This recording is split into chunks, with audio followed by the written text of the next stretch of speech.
এটা কি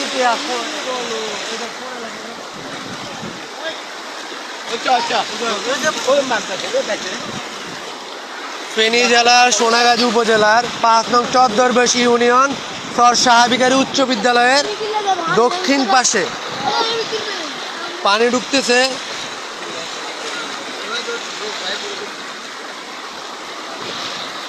অনেক মানুষজন নিরাপদ আশ্রয়ে চলে যাচ্ছে।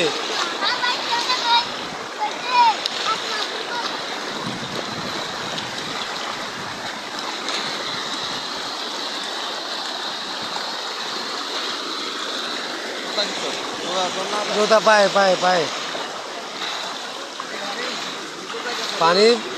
পানি দিন দিন বাড়তেছে, সময়ের সাথে সাথে পানি বাড়তেছে। ওই পুরোটাই ডুবে।